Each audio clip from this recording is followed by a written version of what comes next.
Hello there, this is Benny. And this is Kyle. And you're listening to The Doctor's Watcher, the podcast where I watch every episode of every Doctor of Doctor Who and tell you about it. The podcast where I listen to Kyle tell us about every episode of the first Doctor of Doctor Who. Indeed. And Kyle, why don't you tell me one last time, what have you been up to?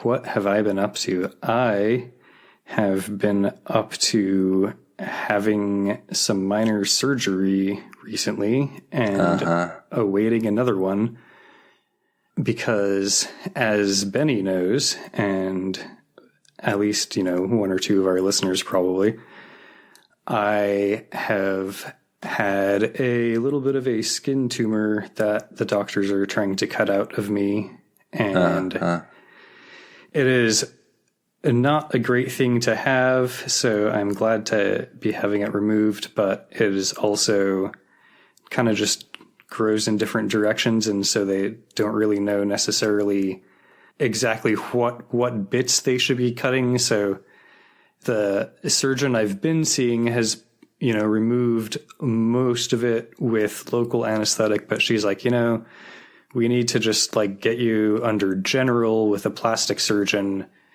who's just going to cut out the whole chunk and be done with it. So yeah, they've been doing little cuts, but now they're going to do a big scoop, it sounds like.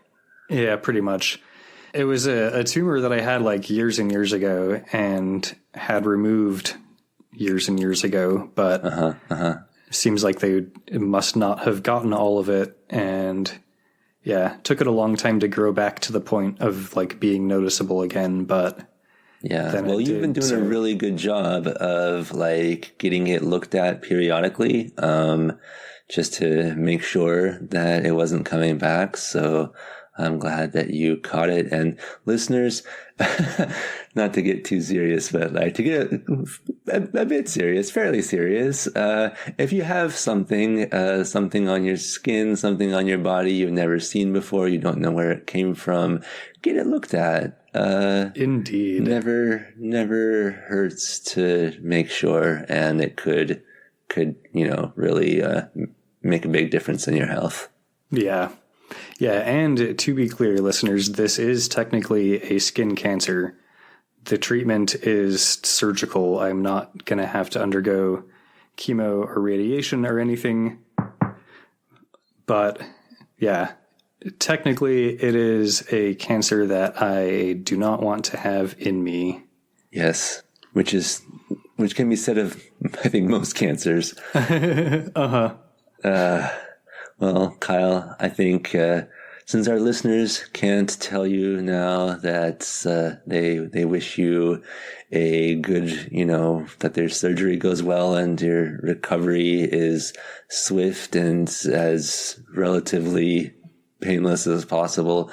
I know it's going to be uncomfortable, but hopefully to the least possible degree. I will pass that on their behalf and say, we all love you, Kyle, and we hope all goes well. Thank you, Benny, and thank you all the listeners that Benny is speaking on behalf of. I appreciate it, and hopefully by the time the listeners hear this, my surgery will have already happened, and I will be well in the way of recovery, if not completely finished with it. Yeah. Well, keep them posted, Kyle. Indeed. So, that's what I've been up to. What have you been up to, Benny? Well, compared to that, I don't think I have a whole lot to say. I've been playing Star Wars Outlaws on the PlayStation 5. I don't really have much of an update to give. Just staying tuned for updates about Kyle. It's been the most important thing right now. Cool. Well, I did notice that you're back here on the pod today. Yeah, even though I turned into Ryan. Well, we're glad to have you back. I woke up as Ryan. Yeah, Mondas drained your energy and regenerated you. Yeah. So yeah, I think canonically, this is a non-kayfabe episode. It takes place outside of the Doctor's Watcher canon, as just such a thing can be said to exist.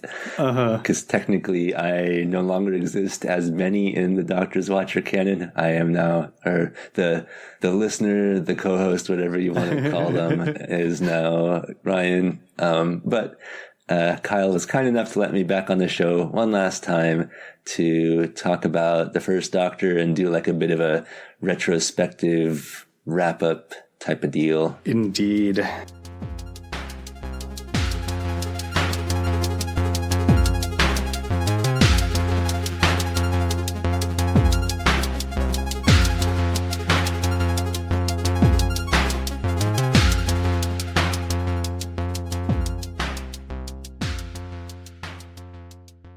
So, Kyle, I wanted to start off that whole process by saying Happy Doctor Who Day. Happy Doctor Who Day to you as well.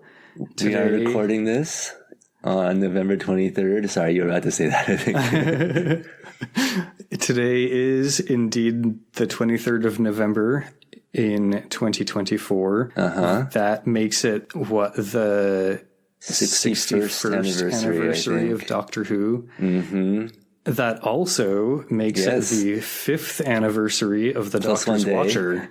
Yes. Yeah, the first episode ever came out November 22nd, 2019. Was it? I thought it was the 23rd. Oh, well, my iTunes told me it was the 22nd, so maybe it's a time zone thing. What can I say? Yeah, it could be. But yeah, we've been doing this a hot minute. Yeah. If today, either yesterday or today, is the 5th anniversary of the first episode coming out, that means we've been working on it for, probably 3 or 4 months longer than 5 years. Yeah, we built up a bit of a backlog before they started coming out. I don't remember actually what our first recording date was. I should have looked it up, but I did not. I did the other research, but not that. It was in the summer, I think. I don't know the exact date, but I think it was in the summer. Yeah. So, and speaking of my departure from the show / my regeneration into Ryan, one thing I wanted to kind of like put out there just to get it on the record was it had nothing to do with the election. Like I've been planning to leave for a while. In fact, if we, continued recording on our original schedule, I think we would have wrapped up my episodes, before the election happened. But there were delays and we do have a bit of a backlog. So, we are now post-election, and it has nothing to do with, any change in my friendship with Kyle. I still love Kyle. He's one of my favorite people in the whole world. And, I do highly plan on continuing to talk to Kyle about Doctor Who on my spare time, and I'm going to keep listening to the show that is going to now be in its second co-host for the second Doctor era. And still like Doctor Who. It's just I wanted, we've been doing this for 100 and some. I don't know exactly how many episodes now, and I felt like, I wanted more time to work on some of my own projects and stuff. Well, that might mean playing video games. That might mean trying to do some writing or catching up on some reading or whatnot. But yeah, it's just, I figured it was time. And as the first Doctor was drawing to a close, I considered, whether I wanted to leave at the end of the 3rd season as we were heading into the 4th season. But then I was like, well, there's only 8 more episodes with the first Doctor. And I wanted to see it through because I do quite like the first Doctor. And as much as this is a time consuming project, I do really enjoy it. have really liked it and really treasured the time I have spent with Kyle working on this. And especially, I know we've talked about the fact that this is our pandemic baby, even though we started it pre-pandemic. It turned into our pandemic baby, and it's given me an opportunity to keep talking to Kyle every couple of weeks, to see him on webcam, and then also in between to check in about the podcast and talk about Doctor Who stuff. So that's been wonderful. But yeah, it's all good things come to an end, and the time had come to move on. Oh, and in light of our earlier conversation, I should also add, it has nothing to do with Kyle's cancer. I feel, listeners, you may be wondering, do I feel like a bit of a piece of shit leaving my friend Kyle, leaving his podcast, when he's, getting surgery for cancer? Yeah, kinda. Yeah. Sorry about that, Kyle. But also, like I said, we had this, planned well in advance of any of this happening, long before either of us knew about this whole cancer situation returning, or the election, or whatever else. It was just something that we decided to do, and now I'm leaving the show. Sorry, Kyle. But also, thank you for 5 years of watching Doctor Who and telling me all about it. Absolutely. And yeah, I'm sad to see you go. We will miss you on the show. But it has been 5 years. Your departure we've been talking about since I think pretty early in season 3 is when you first brought it up.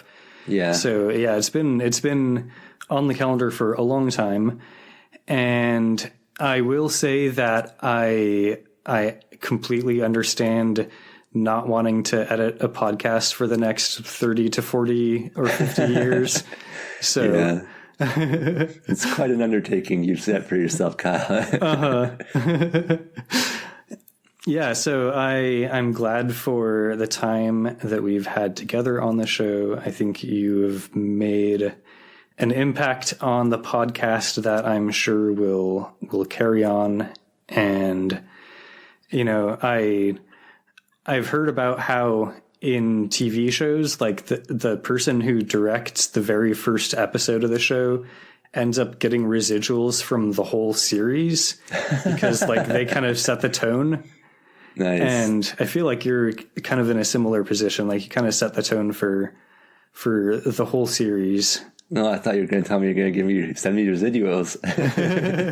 I would not turn that down. No, this podcast makes no money.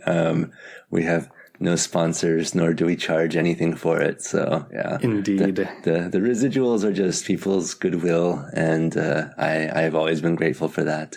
For the ratings and reviews that we've gotten from people, and from people reaching out to tell us what they enjoy on the show, or just sending us bits or whatever.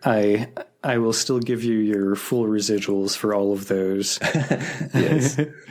And any listeners who reach out to our email address to send you their good thoughts or wishes or anything, I will, of course, let you know and forward along and everything. You probably have access to the email anyway, but I probably look at it more often. Yeah.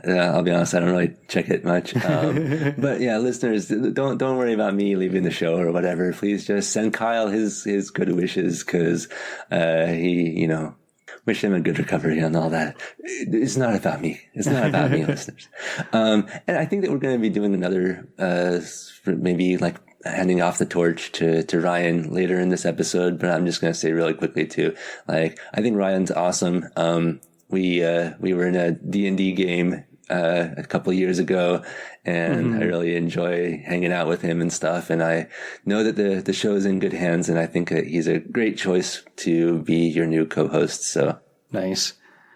Well, on behalf of Ryan, and on behalf of myself, and on behalf of all of the listeners, I wish you, Benny, all the best. And if you ever want to come back to be a special guest co-host or something, you're always welcome. Well, a little bit of spoilers for you listeners, but I know that they do bring the First Doctor back from time to time. So I was, I'm open to doing the little special guest, special return type of thing every now and then. It doesn't have to be for that specifically, but Nice. I do enjoy the show and all that. Well, speaking of enjoying the show, Yes. shall we talk about the first Doctor? Yes. Yes. Or I guess before we talk about the first Doctor, do you want to give your ratings for the Smugglers and the 10th Planet? Yeah. So, because we normally do this at the end of the season, but I'm not going to be around for the end of the season. So, why not? I thought this would be a good thing to include in this episode. So, the Smugglers, it was good. They weren't actually pirates, but I like pirates, and they were close enough to being piratical. It had a fun, escape room where you had to find the buried smuggler gold. So hard not to say buried pirate gold. Had a potential of a good ship with Piketer, even though Captain Pike and the Doctor didn't actually spend a whole lot of time together, except for that one scene on the ship and then in the climax. I think I did. So I was thinking about giving it maybe an A tier, just because, we all love pirates / smugglers, but pirates.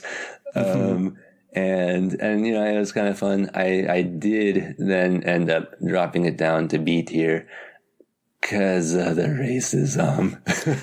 Yeah, there was a fair amount of that. So yeah, and I think that's fair. I feel like also Polly didn't have much to do. I think it was really the racism that made me drop it to a B tier. But yeah, the Smugglers, B tier. And then the 10th Planet also had things to like about it. I enjoyed the Cybermen, our first ever appearance of the Cybermen. Yeah, that was cool. Honestly, I feel like if William Hartnell's health had allowed it, if he had been able to be in all 4 episodes, I probably would have given it an A tier. But as it was, given that he missed that 3rd episode, and that whole 3rd episode, I think just in general, was kind of I don't want to call it like a filler or something. No, it kind of wasn't just a filler, and it dropped it down to a B tier for me. So 10th Planet also B tier. And yes, I know that the whole bit was that at the end of the 3rd season I gave everything B tiers. Now here I am once again giving out B tiers. Sorry about that, listeners, but what are you gonna do? B tier. Yeah, I mean, those seem like well-deserved B tiers. All right. Well, I also have ratings for those episodes, but I'm not going to say them yet. Yeah, I did catch you saying that you were going to let me give my ratings, and so yeah. Listeners, in case you were wondering why I wasn't giving Kyle a chance to give his ratings, that's why. So Kyle, since we're talking about the first Doctor, we're doing a retrospective on him. How do you feel about him? What are your general thoughts about the Doctor? I tolerate this century, but I don't enjoy it. Have you ever thought what it's like to be wanderers in the 4th dimension? Have you? To be exiles? Susan and I are cut off from our own planet, without friends or protection. But one day, we shall get back. Yes, one day. One day. General thoughts about the Doctor. We've talked a lot before about how it was an interesting choice that the BBC made to make him a grumpy old man. Indeed. I stand by that being an interesting choice. I think it's a fun choice. Yeah. I think William Hartnell really sells the grumpy old man. Yeah. And yeah, so I like that. I was kind of thinking about how he used to be kind of more active, and it kind of seems like in later serials, he sort of started taking a more passive role. Yeah. But yeah, I was remembering back in the first Dalek serial, remember how the Doctor purposely sabotaged the TARDIS a little bit so he'd have an excuse to go check out the city? Yeah, the fluid link. Uh-huh. So that was fun. I feel like in the later serials, he wouldn't really do things like that. partially because he's being less active and, they're writing him more passively and letting the companions sort of take this center stage and whatnot. But I think also partially that they're kind of just writing him as being like more in line these days, less of like kind of a loose cannon like he was earlier. Yeah. The loose cannon is not just doing the reconstructions. But yeah. He is often like disagreeable, kind of just for the sake of being disagreeable. Yeah, that kind of stuck around. I mean, I think they did tone it down over time, but maybe the Doctor learned and grew thanks to the gentle patience and good influence of his companions. Or maybe, they did it for the audience and the ratings and whatnot, but he was rather disagreeable to begin with and just became somewhat disagreeable by the end. Yeah. Like in the 10th Planet, when the Doctor is basically telling General Cutler that he doesn't like his plan, and Cutler says that he doesn't like the Doctor's face and hair and stuff. Yes. I feel like a few seasons ago, those might have been swapped. Yeah. Or maybe the Doctor would have escalated the situation.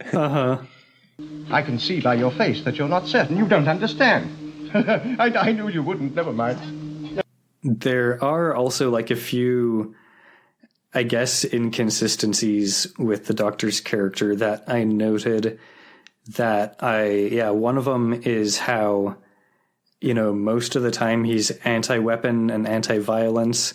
But of course, in the one with the cave people, he comes very close to actually braining one of those cave people with a big rock. Yeah. Sometimes I read fan stuff about the first Doctor, like look at the tag on Tumblr or whatever. And I've seen several people referencing the first Doctor as like wanting to bash people in the head with rocks. And I'm like, one time. That happened one time, you guys. I mean, maybe there were others I'm forgetting about, or maybe it's in the audio dramas or the novels or something. But as far as I can recall, it was just the once. Who among us? Come on, who among us hasn't wanted to brain someone in the head with a rock? Hopefully not too seriously, but still. There is also, in the Gunfighters, he claimed to be like a teetotaler, basically. Yeah. And in that serial, he only drank milk. Well, I'm afraid I don't touch alcohol, but a little glass of milk and I should be only too delighted. But he definitely drank wine in some other serials. Yeah. I think, what was it, Captain Pike who offered him wine? Or I think so, yeah, that sounds right. Yeah. He probably drank some wine in the Romans, I would imagine. It'd be hard not to, yeah. Yeah, it seems like they weren't really paying too much attention to that sort of thing, which kind of goes with the whole general vibe of not recording these or saving them for posterity, because it really seemed like at the time they were just cranking these out, broadcasting them, and then moving on. We're not really paying too much attention to canon or whatever, posterity. Yeah. But yeah, I quite like the first Doctor. I like his I like his outfit. I like his general vibe as this, on the one hand, he's kind of this cranky old bastard. On the other hand, he's kind of got this twinkle in his eye. He's like, he gets excited about science and new planets and things. Yeah, I like how curious he is. We'll talk more about that later. And yeah, he can be kind of a jerk. He can be kind of dismissive of his companions, or even like, ignoring the danger that they're in, or sometimes even like putting them in danger, like you were saying with the fluid link trick on the planet with the Daleks. But he's got a good sense of adventure, and I think deep down he's got a good heart. We've seen him, standing up for people and caring about his companions, and I think just overall, it's a good starting point for the character. And obviously we're going to see different versions of the Doctor, but you can kind of see where it all began. Yeah, definitely. So I like the way he like puts his hands on his lapels when he's talking. You can't see me, but I'm doing it right now, listeners. It's a very good affectation. And I think it's a good like visual callback to him when future doctors do it. Yeah. And I like how, you mentioned liking his outfit, and I like how he basically sticks with that outfit, like no matter what time period they're in or anything. Yeah. His companions will go raid the TARDIS wardrobe and pick out some nice period clothes, but he just wears his outfit. Indeed. So, but sometimes he wears a cloak because Beau Brummel told him he looks good in a cloak. Yeah, and Beau Brummel is never wrong about that sort of thing. No, he wouldn't be. I think that was the right name. I think it is. That sounds right. It felt right in the moment. Uh-huh. So you mentioned different versions of the Doctor, and this version, the first Doctor, of course, is played by William Hartnell. Yeah. Billy. Let's talk about that a little bit. Billy Hartnell, who had arteriosclerosis, and unfortunately his health did get worse as the show progressed. Yeah. Like we were saying, he missed the third episode of that second serial in season 4, and there's good reason for that. And I know that Kyle hasn't referenced it much. I think you could pick up on it in a couple of the voice clips that he included, but he was also having trouble with his lines. And I've read that was a result of his health and the arteriosclerosis. So he was having like memory issues, and he would sometimes stumble over his lines and things. Although I've also read that the health reasons for his departure may have been exaggerated, and it may have also had to do with his personality and his dislike of the new producers that they brought on and stuff like that. Yeah, it's hard to know for sure. Yeah. He's apparently not always an easy person to get along with. Yeah, especially after the original production staff left. Yeah. Then, the new staff didn't get along with him nearly as well. And apparently he was fairly expensive in terms of salary, which is reasonable. He should get paid a lot for being the first Doctor. But the episodes at the time, like due to technical limitations, they were pretty much shot live with very few exceptions. They, hardly ever did retakes or anything unless they absolutely had to. So a lot of the time when he flubbed his lines, or when occasionally somebody else flubbed their lines, they would just leave it in. Yeah. The actor would, retake it in the moment, and all that would be in there because of how they're shooting it, basically. Yeah. And you also sometimes see people start talking over each other, and it doesn't seem intentional. But I think it was just a result of, like you said, they were just all doing it in one take and had to move on because film was so expensive. I also read that his flub lines were maybe due to his illness, but maybe that's overstated, and it's just that, actors flub lines once in a while. Yeah. And that they weren't retaking these. So hard to know for sure. Yeah, I even read people speculating that he might have been doing it on purpose toward the end just to be kind of a brat. Because, like you said, Kyle, he didn't like the production company, and he was like intentionally acting out. So there's some speculation about that as well. And, in some cases, it's actually in the script that the Doctor says something wrong. Like all the bits about him getting Ian's last name wrong, like those are all actually scripted. That was not Billy flubbing lines. Yeah, I did enjoy that. He was the oldest actor to play the Doctor until John Hurt played the Doctor in 2013. Yeah, that's true. Although I'm always surprised to see how old he actually was. Honestly, he looks like he could be in his 70s or something, but I think that's mostly because of his health. I think he was actually 55 when it began. That sounds right. Yeah, I don't have it pulled up in front of me, but he is definitely younger than you might expect just based on how he looks. Yeah. And some of it is, he's got that long white hair and whatnot, and he's wearing like a very old-fashioned getup. But I think given his health and whatnot, I think that he looks and seems and comes across as older than William Hartnell actually was. One other thing about William Hartnell that I wanted to talk about and acknowledge here is that I have read that there were some problematic aspects to his personality and character. One of the things I've read is that he was kind of prejudiced in certain ways, as people were at the time, but like not everybody was, and that's not an excuse, and people still are, etc. So, I remember specifically reading at one point that he was kind of anti-Semitic, which, just to be very clear, might go without saying, but we're going to say it anyway, that we do not condone that. It's quite terrible. Yeah. And several of the people working on the show, and even some of his co-stars were Jewish. And I read, he got along great with them though. So like really, he was just anti-Semitic in general, but like with individual people that he liked, he saw past it. And I've seen that used as almost like an excuse, like to say that his anti-Semitism wasn't that bad. And I'm like, it's still pretty bad. Yeah. Like don't be anti-Semitic. Still, yeah. Yeah, for sure. So we definitely want to acknowledge that.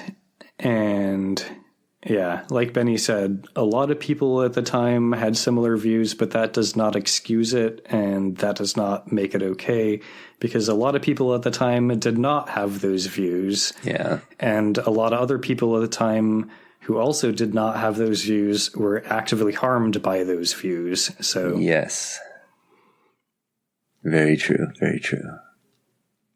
All right, so just wanted to, acknowledge that and talk about it, because I think it's worth including. Don't want to just skate over things like that and only talk about the fun stuff. But speaking of fun stuff, Kyle, what were some of your favorite moments from the first Doctor?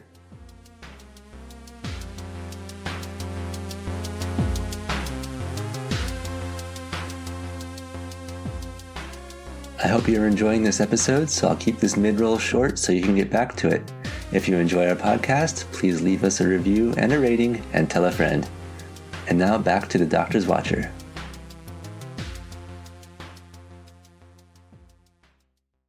I listed a few favorite moments. I tried not to go overboard. Mm-hmm. So one thing that I wanted to remember was in The Massacre, when William Hartnell played the Abbot of Amboise. Yeah. And we kind of spent the whole serial wondering whether it was actually the Doctor or not. And it kind of didn't really go anywhere, but it was fun at the time. It just seemed like some random thing that they did just because they could. And I'm like, yeah, you know what? Why not? Have fun.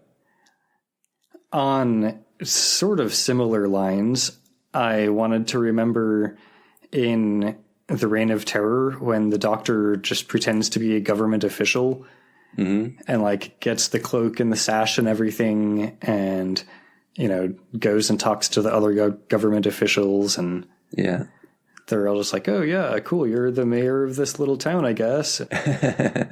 Yeah. Another thing I listed was the time that he maybe inspired Nero to burn down Rome. Yes, I love that kind of thing. I just enjoy it so much. I feel like all his interactions with historical characters, like the fact that he was deputized by Wyatt Earp, that's the sort of thing that whatever comes next, future doctors, etc., we'll always remember that the Doctor was the one who inspired Nero to burn down Rome, and the Doctor was deputized by Wyatt Earp and that sort of thing. I just super fun. And another item on my list from the Mythmakers, the Doctor came up with the idea of the Trojan horse. Well, I was a little unclear because it seemed like he knew, because, obviously we all know the story of the Trojan horseman. Yeah, and it seemed like fair. At first he was intentionally trying not to do the Trojan horse, maybe because he thought he could come up with something better, which I quite enjoy. But yeah. Yeah, I guess the Trojan horse is maybe sort of one of those time paradoxes. Yeah. That it exists and, the Doctor knows about it because it happened in history.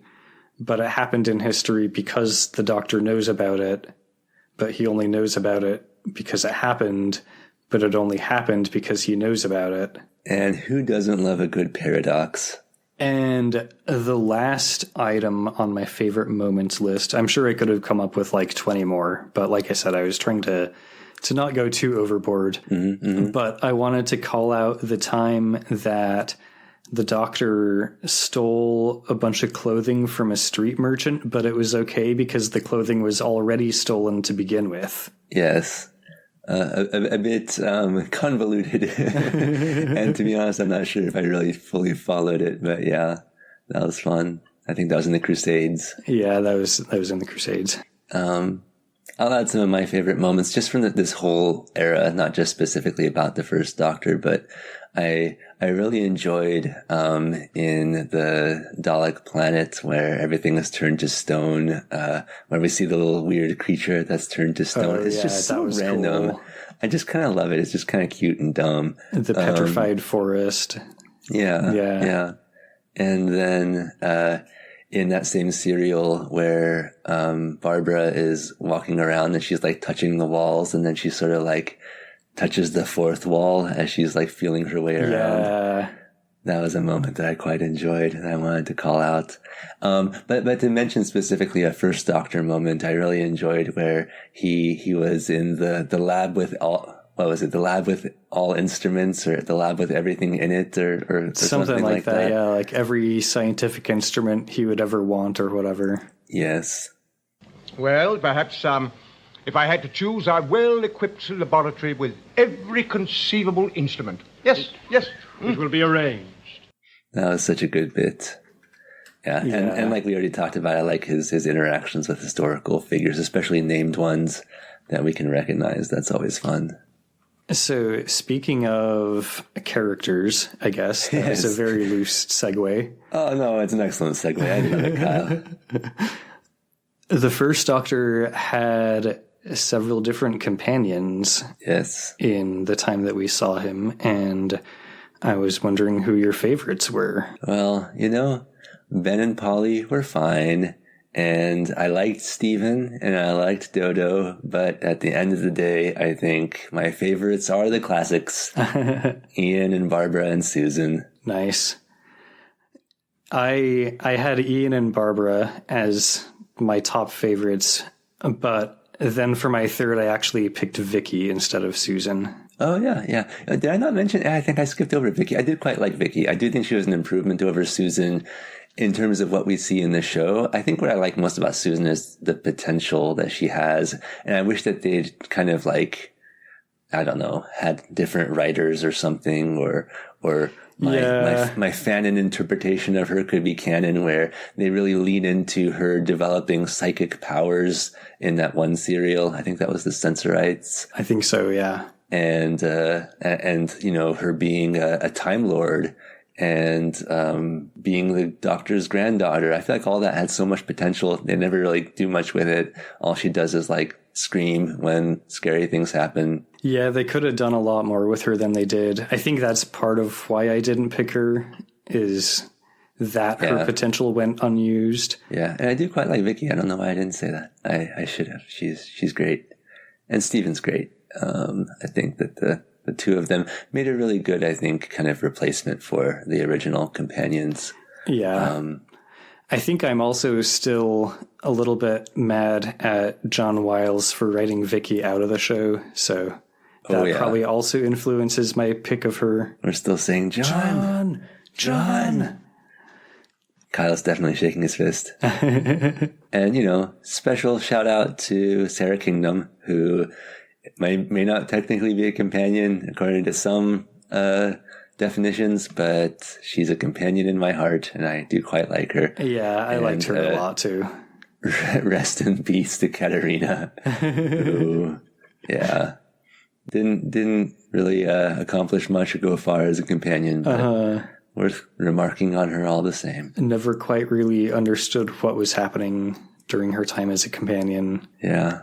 Yeah, but in my heart, I feel like, and this is biased definitely by them being the first, so it does kind of have that classic feel to it, and I think you do sometimes imprint on the first characters that you see in shows, but to me, Ian and Barbara, and yes, Susan too, are the classic companions and probably my faves of this era.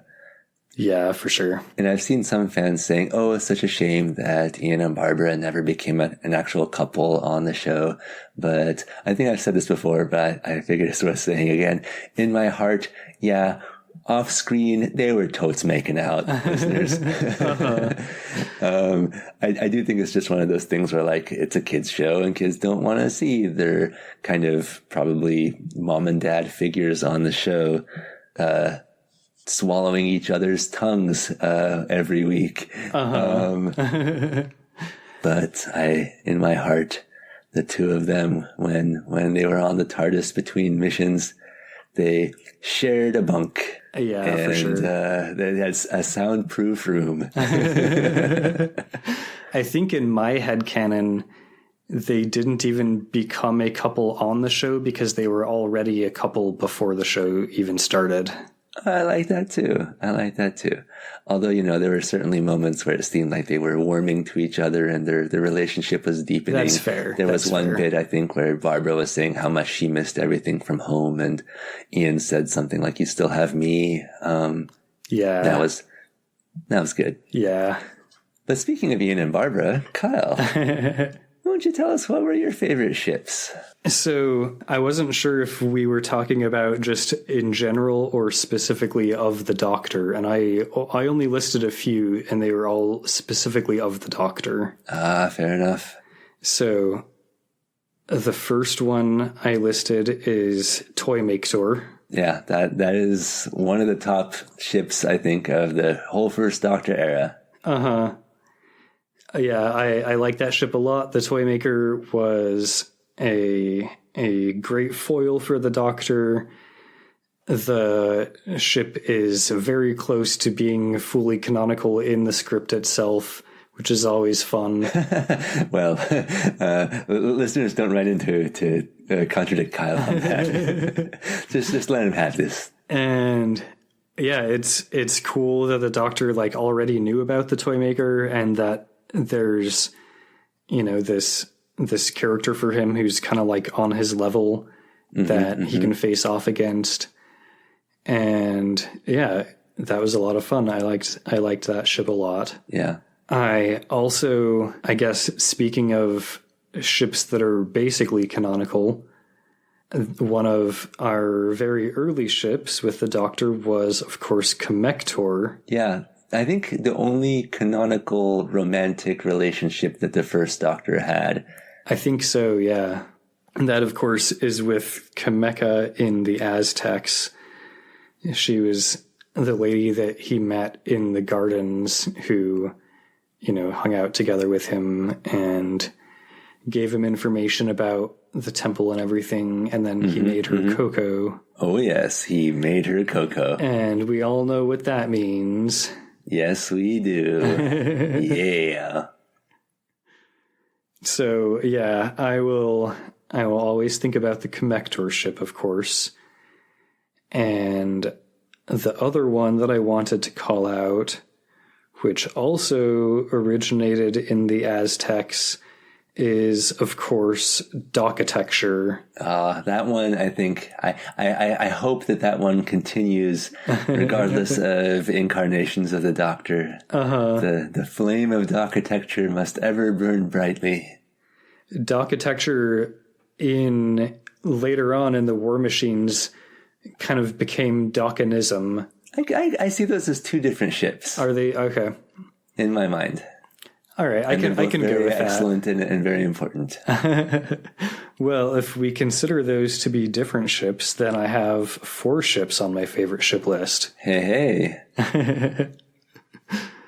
And yeah, of course, the 4th being Docanism, which is the Doctor and mechanisms in the War Machines. Yes, or just mechanisms in general, I would say. And so I hope that we see more of that as well. Yeah, architecture and mechanisms feel like they should be recurring themes in Doctor Who, so... And maybe they can have a nice threesome someday of Dockenistecture. I'll let you and Ryan figure that one out. Yeah, I agree. Those are all excellent ships. And we already mentioned, of course, Barbarian. It was a good one. Right. If you gotta have a het ship, let it be that one. I mean, Pollen is fine too. I think it's good. And it's honestly seems to be canon, which maybe is worth points or maybe it doesn't matter. I don't know, depending on who you ask. Yeah. Pollen hasn't had much time to develop yet, though. Yeah. We had a lot more time with Barbarian than we've had with Pollen. Yeah. We'll see where it goes. I wish I'd looked this one up because I forgot to write it down, but like, do you remember what that Aztec warrior that we shipped Ian with, what the name of that ship was? I don't. I remember that we had a ship, but yeah. Yeah. It had sort of like a rivalry, type of thing going. Yeah. Which is always kind of fun. It was a little spicy. I also quite liked Vrestian. The Vrestian is always good. Ship. Vrestin was one of the Menoptera. Menoptera. Yeah, that was a good ship. And I think those are my top ships. If I'm forgetting some that I loved at the time, listeners, please write in and remind us. And also feel free to write in and tell us what your top ships were, listeners. Indeed. Tell us all your favorites, your favorite moments, your favorite companions, your favorite ships. And how about your favorite aliens/villains? Kyle, what were your faves? Favorite aliens/villains. My first item on my list is hopefully not going to be a surprise to you or the listeners, and that is the Daleks. Same. Y'all know I love Daleks. Uh-huh. Yeah, I think that's a pretty obvious one that actually fills both the category of alien and villain. Indeed. How's that? That's fantastic. Another one on my list who is arguably a villain but may or may not be an alien is the Monk. Yeah. The retroactive Time Lord character. Uh-huh. Always fun to have a villain as Time Lord. And one who's not like necessarily as evil as some other villainous Time Lords, which we may not see later on. I'm not saying any spoilers. He seems to be a little more doing his own thing rather than just trying to like take over the world or whatever. Yeah, like he's got his whole little project to improve history and get them technology earlier and stuff like that. And then he's just going to like sit back and chill and see what happens. He doesn't have to be in charge. Yep. He just wants to sit and listen to his records in his monastery. Uh-huh. So yeah, I liked the Monk a lot. I also liked Maga, who is the leader of the Draven in Galaxy 4. Uh-huh. I thought she was a good villain. Yeah, sort of an interesting one from the perspective of the modern day looking back. But we can have fun with it. She was a much more of just a straight up evil villain than the Monk was, I think. Yeah. It kind of took a while for that to become clear, but I think by the end, yeah, she was pretty much just mostly kind of evil. Yeah. So speaking of favorite aliens/villains, an alien who wasn't a villain in that same serial were those like slug people, like the Hutts with horns. Yeah, the Rill. The Rill, yes, the Rill. They were fun. I liked them. I liked them a lot too. They were good. Yeah. Of course, they are the creators of the Chumblies. Yes. The other alien who is not specifically a villain that I wanted to call out were the Sensorites. Yeah, they were cool. Which I thought were kind of fun. They were some of our earliest weird aliens. Yes. Very sash focused. Uh-huh. I believe I could be misremembering, and if so, I apologize to the listener in question, but I believe the Sensorites inspired our first fan art. Yeah, so thank you to listener Chris for sending us in not just that piece of fan art, but several pieces of fan art, which we quite appreciate. Indeed. So, did you have other aliens and villains to mention? Well, you mentioned the Toymaker ship earlier, which of course is also a top ship in my heart, and you can't have the Toymaker ship without the Toymaker, Indeed. who was a great villain. Also, what better ship is there than one with a villain, and what better villain is there than one that you can ship with the hero? And yeah, there were some problematic aspects of that particular villain, but that the potential was there, and we may be seeing him again someday. Yeah, tune in probably 30-some years from now, listeners, and you might hear more about the Toymaker. Indeed. And in 30-some years, the special effects will have changed quite a bit. But let's talk about the 1960s special effects. Kyle, what were your favorite special effects from this era? So I listed basically 3 bullet points here. I have one that's sort of in general, one that's like a specific moment, and one that I'll just mention when I get to it. All right. Well, I'm going to go ahead and bet, because remember last time when we were talking about some of our favorite episode titles, and I said, I'll bet I know which one Kyle has on his list. And I was wrong. Now I'm going to go double or nothing. So I am going to bet that I know one of these special effects that you have on your list.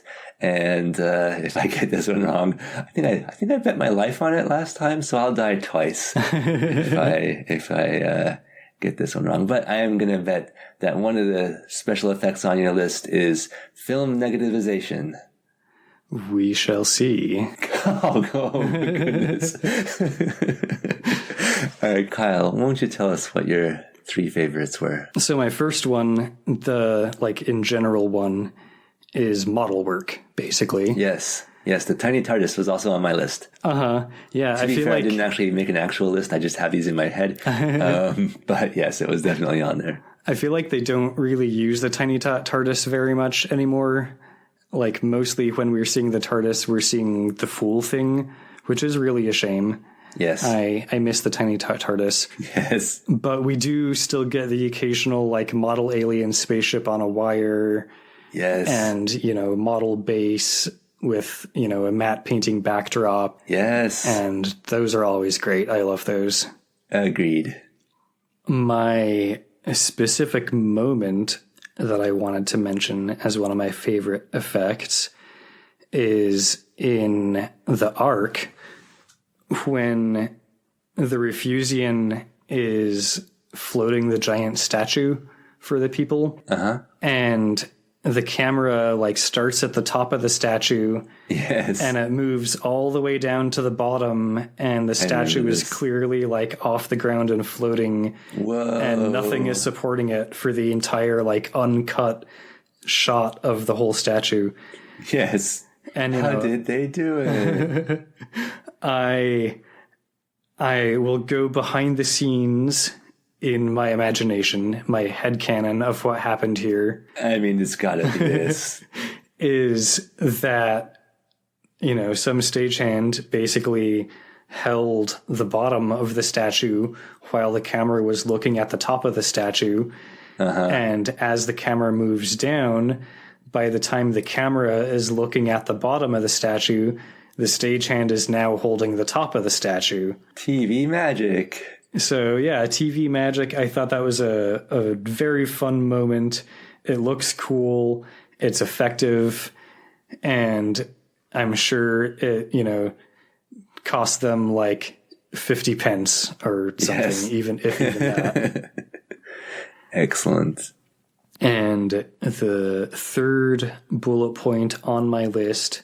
I knew you'd leave it till third. You just wanted to watch me sweat. is indeed Dalek film negativization. Hooray! What a relief. And yeah, I feel like there's not even, I don't even have to say anything about that. That's just such a fun effect that the Daleks do, and it's probably also very cheap to produce. Yes. And yeah, it's great every time we see it. I love it. Indeed. Yeah, and I think the only thing I would add to that list is the TARDIS disappearing and reappearing and being bigger on the inside, because those are both also very simple effects. With the TARDIS disappearing, you just crossfade between two shots of the same scene, one with the TARDIS in it and the other.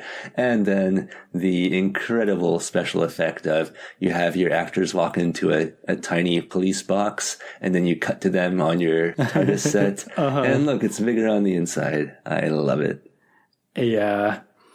And, this is not in my notes. It's just occurring to me in the moment. But as we're talking about the TARDIS, I will also call out the special audio effect that happens when the TARDIS materializes and dematerializes.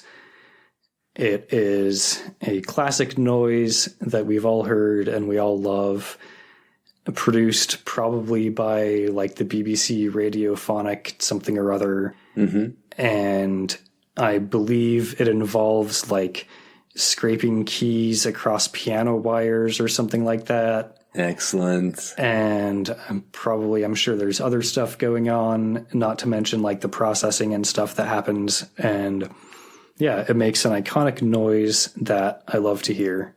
I love it.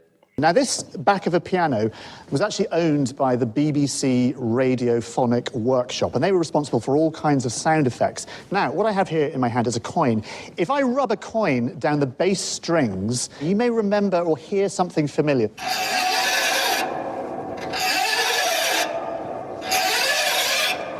It's the TARDIS! It's the TARDIS!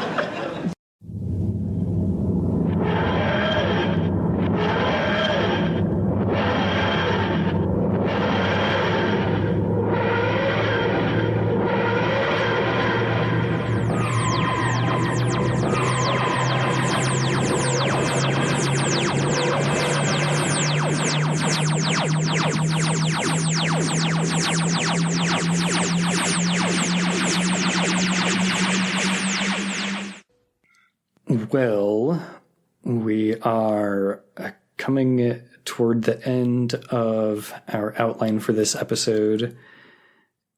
There are a lot of things we've talked about with the First Doctor. It's been a lot of fun.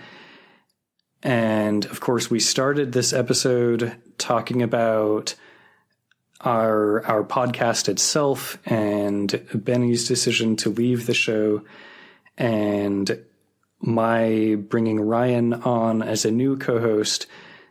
And we have one final segment here in this episode. It is going to be the first time in Dr. Watcher history that we have 3 co-hosts all on the show at the same time. Not counting Matilda. Not counting Matilda. And yeah, so I welcome Ryan to the show, and that's going to happen now.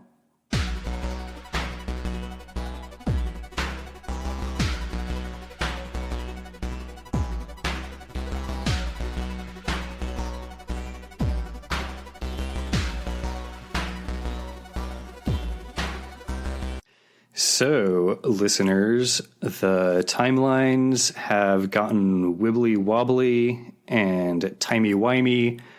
The kayfabe filter is malfunctioning, and we have found ourselves in a situation where we have all of the listeners on the podcast. All the co-hosts. We use different terms for that. I call it a co-host. You call it The listeners were already here. That's true. The listeners were here, but we have both. All. Am I a co-host or am I a host? You're the host. Yeah, We're okay. the co-host. We're the and Matilda companions. is our guest co-host. Nice. Cool. So yeah, the first time in Doctor's Watcher history that we have had 3 people on the pod at once. I guess we have had a third voice because listener Jeff sent in some audio questions in season 2. Oh yeah, but that was cool. Yeah, that was cool. Thanks, Jeff. But this is the first time that we've had 3 hosts and co-hosts all together, all live. And none of us are cats. Speak for yourself. So what I'm wondering is, like, Benny, if you and I were to come into physical contact, would it like rip open a hole to the astral plane or something like that? Like a matter-antimatter explosion. Yeah. Yeah. That'd be They pretty just stick us in a nacelle and use us to power the Enterprise. Although, speaking of the great power that comes on this show, I did want to take this opportunity, and I know we sort of talked about this a little bit in advance, to say, Ryan, I know this show is in good hands. I couldn't think of anyone better to listen to Kyle tell you all about Doctor Who now that I'm not going to be on the show.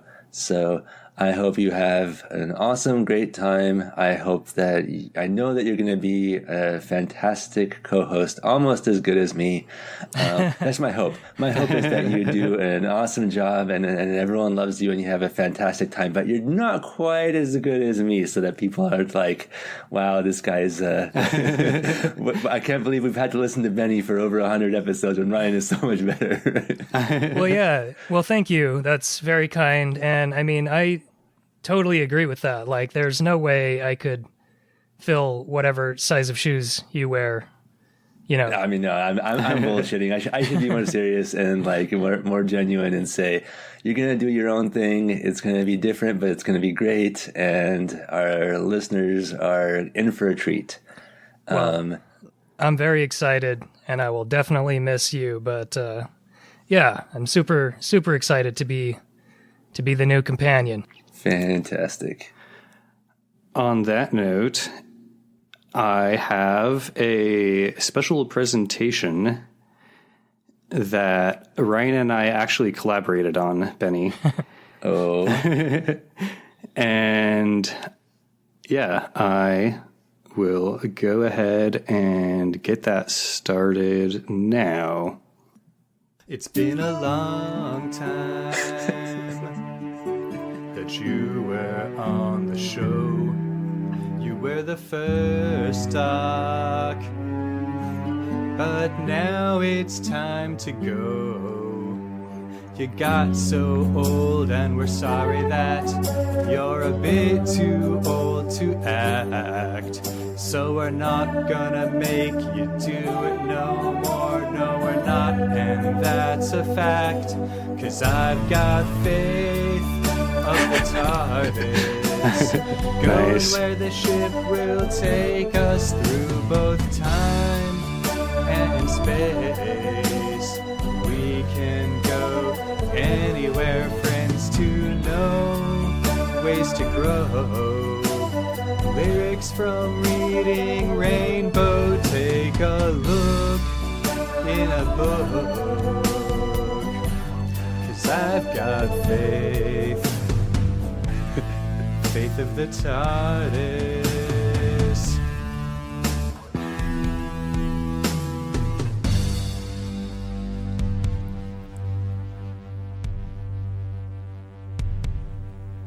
We've got a new doc, and the pod's got a new co-host.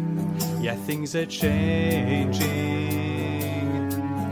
and we're podding from coast to coast. Benny was great, and Ryan is too, and the podcast going on. And we hope that you will keep listening. Tell your friends and give 5 stars. 'Cause I've got faith That's the important part. of the TARDIS, going where the ship will take us through both time and space. We can go anywhere, friends to know, ways to grow. Lyrics from Reading Rainbow, take a look in a book. 'cause I've got faith. I've got faith. Faith of the TARDIS.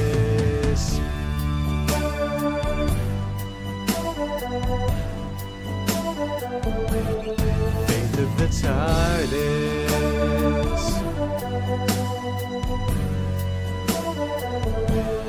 Faith of the TARDIS.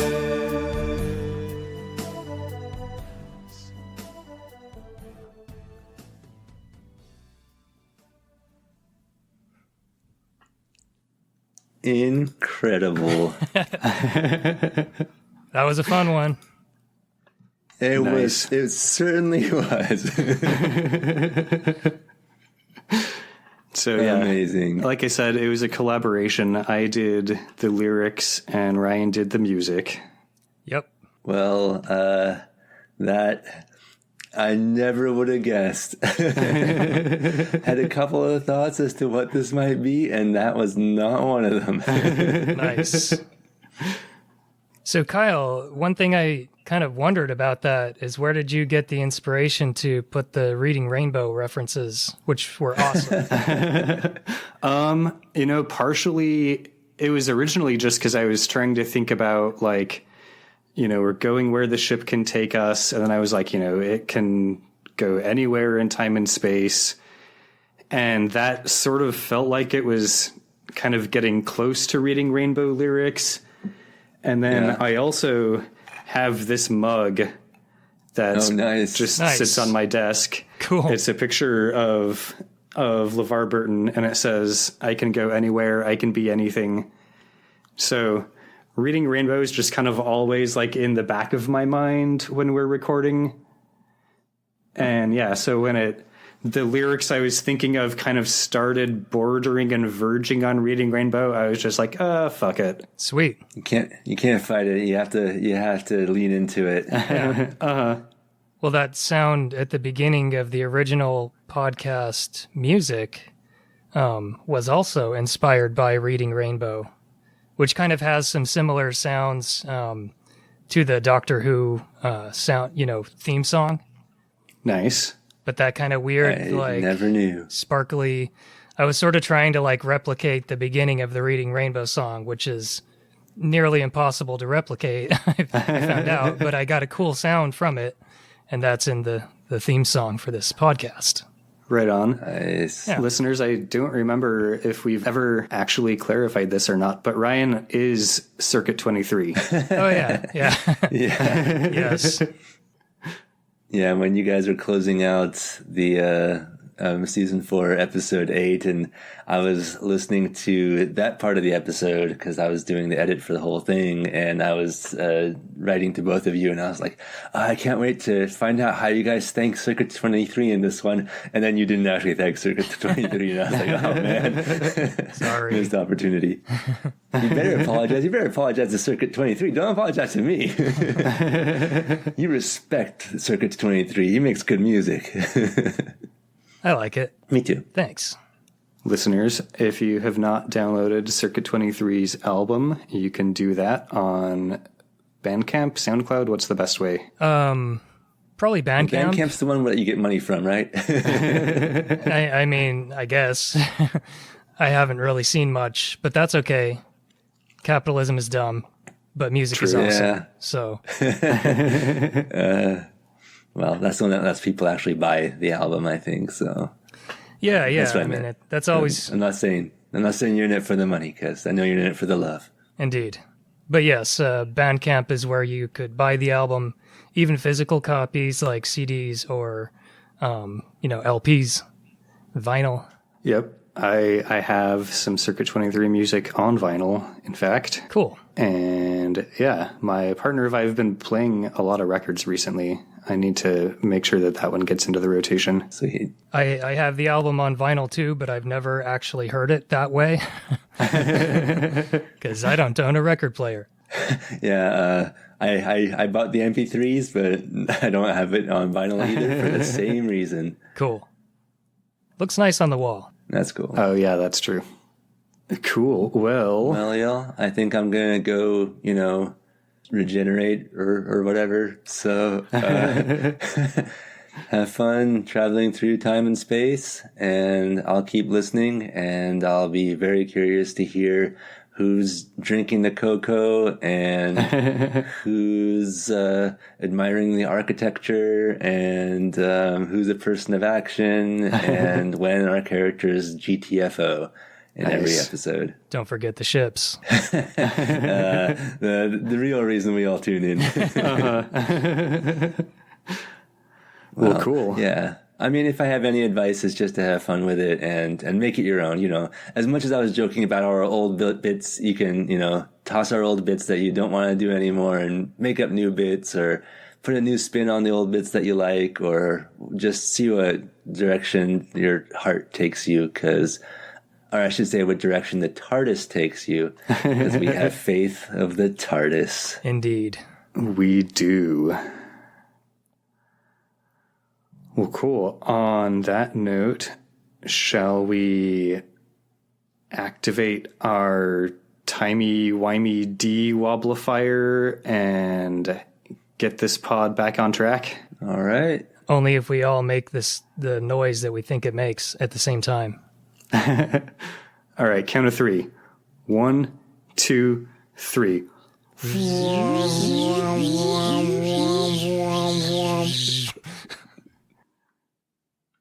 Cool, that was a lot of fun. Hope you all enjoyed that. Listeners, Indeed. We have not actually recorded that segment yet, so Benny does not know what's happening in it. Yes, through the magic of editing, we will have dropped it in before this section. Indeed. But I'm sure it was fun, and I'm sure we all had a good time, and are excited to have Ryan on the show now. Indeed. That part I can guarantee, regardless of what actually happened in that little section there, which I, recording this now, do not yet know. Well, we'd like to thank Circuits 23 for the awesome theme music that he made for us.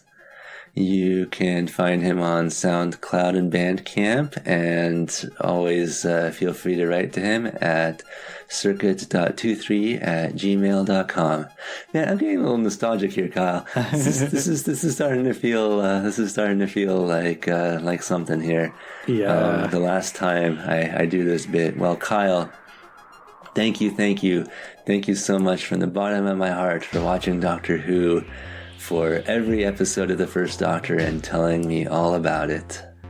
And thank you, Benny, for listening to me talk about Doctor Who for 5 years and running, and for letting me talk about it at you for that whole time.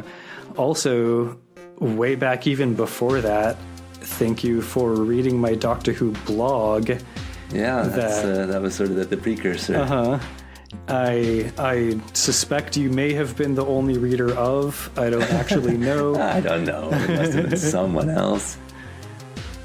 But yeah, thank you for all the time and effort and fun discussions and everything that we've had on this podcast.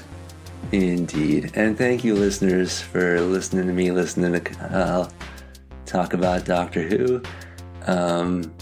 We probably wouldn't have done this as long if we didn't have at least some listeners. So, and we hope you've enjoyed it so far, and we hope you continue to enjoy it as Kyle and Ryan take us into the next era of Doctor Who.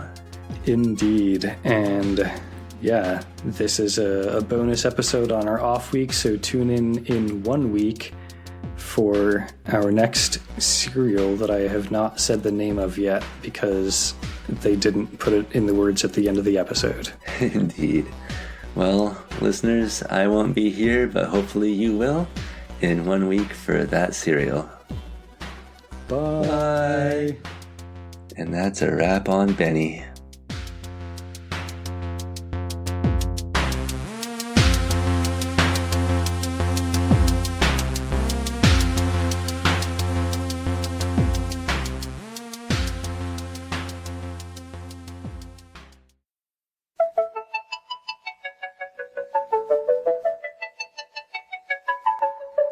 Butterfly in the sky, I can go twice as high.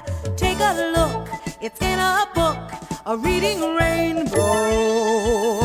I can go anywhere, friends to know and ways to grow, a reading rainbow.